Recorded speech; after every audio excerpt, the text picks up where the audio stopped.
Blockbuster? We used to just rent games whenever we wanted. How awesome was that?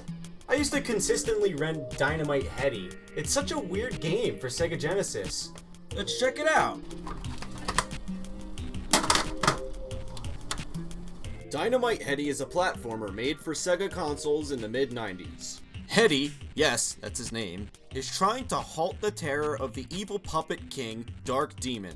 Evil Puppet King wants to convert Puppet Town's citizens into evil minions. The other main enemy is this cat face guy. His name is Trouble Bruin. I don't know why, I just can't take any of these enemies seriously. Trouble Bruin? Come on. Evil Puppet King, Dark Demon? You know what, let's just name everything like this. Our main character can be Hero Puppet Citizen Light Angel. Yeah. Okay, you know what? I don't think the names are really that big of a deal. Let's forget about the plot and move on to the level design.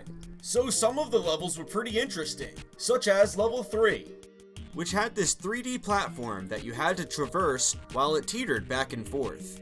It sort of gave it a three-dimensional feel. And damn, this level had great music! Or level 8, where you were constantly switching the gravity to get through the stage. Which I'm pretty sure I've seen in a game before, I just can't really put my head on it right now. Then there's stage 5, which I felt like took a little bit too long. In this stage you're moving vertically to get through it. It's not really that hard or a big deal until you get to this part. I call this part the blender. If I jump in there, I'll definitely take damage. So I'm forced to kinda just hang out up here and throw my head from a safe distance. Unless you jump into the blender and start taking damage, which I don't recommend, you're gonna have to get through this part by throwing your head down on an angle until you hit it enough times to complete it. This is gonna take a little bit of time. Which, you know what, while I'm on a topic, there's another stage that takes up just a little bit too much time, and it's just, tedious. Throughout this stage, you'll need the small ability. With it, you'll be crouching in these holes to avoid getting hit by giant missiles. Without small, you're definitely gonna take some damage. Seems easy enough, except that your timing has to be perfect. Between each missile, you'll have to either take damage and continue, or run back and avoid it. This forces the level to drag on and on and on, because I'm continuously running back to where I already was. To me, it seemed like the timing between each missile was also kind of random. Sometimes it would take long to get there, and then other times it wouldn't take so long.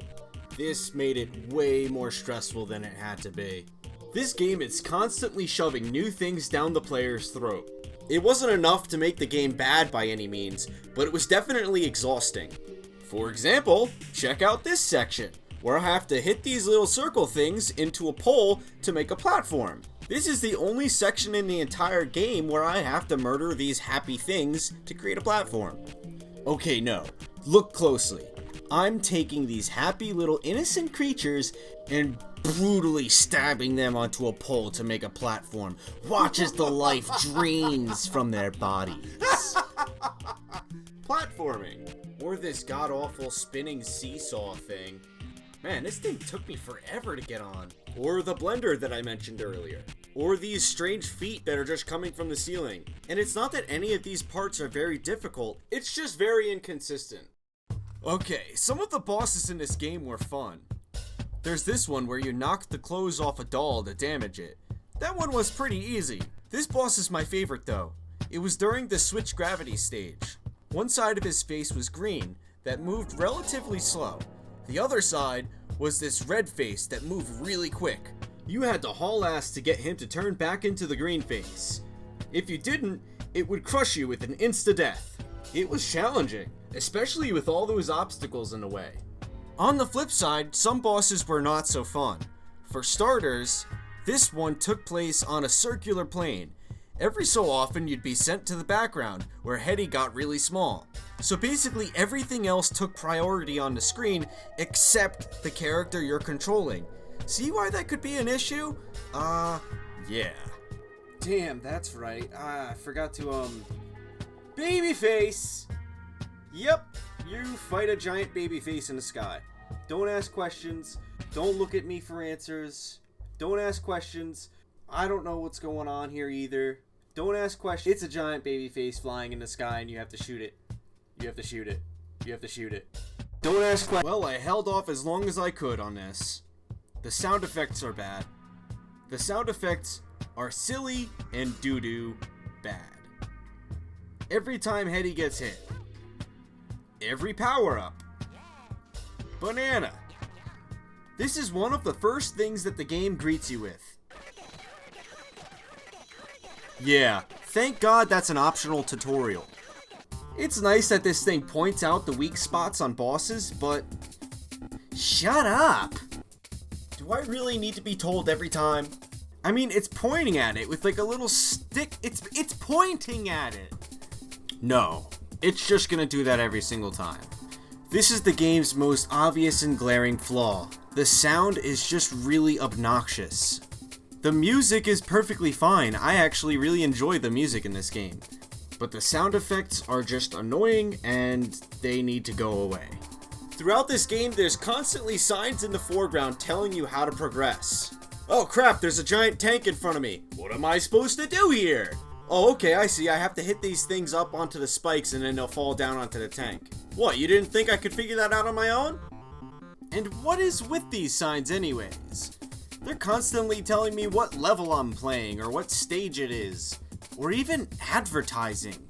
Why would I want advertising in a game that I purchased? Oh wait, yeah, that's right, I rented this game. But still, just look at some of these. There's one that's just advertising Sega. This one here. Wait, really? Did it just... Best game? Best game?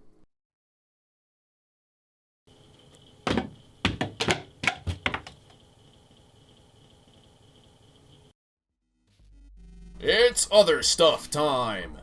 Thank you for watching. Subscribe. Check out some other videos I've done. I've got a top 10 Game Boy Advance games list video. And I have a 2-part video based on the Fire Emblem series. That's all I have for you today. But until then, I'll see you soon.